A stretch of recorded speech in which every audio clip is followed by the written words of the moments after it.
Children, the Indian press also reflected the public opinion of those times. Their contribution in educating the people, in promoting political consciousness, and demanding increased participation of Indians in administration was far reaching.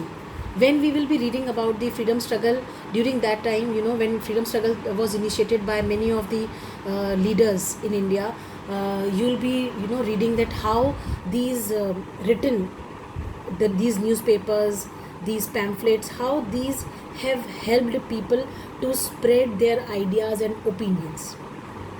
I hope, children, this books, newspapers, and magazines part is clear to all of you. Now, let us come to the second source, that is the government records.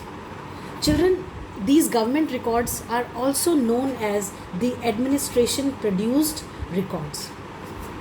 Now, the archival records of the government of British India are available in the National Archives of India at New Delhi. There are many archival documents and manuscripts dealing with the British India at the Indian Office Records in London. Now, these, why these administration produced records or the government records are important source of history of that period, because these were the official records which were maintained by the British administration. The British always believed that the act of writing was important. Every instruction, plan, policy decision, agreement, investigation had to be clearly written upon. If you see in your school also, if you take example of the school, in the school also, whenever there is a circular, whenever there is a notice, everything comes in written. It is not a verbal notice, it is always a written notice.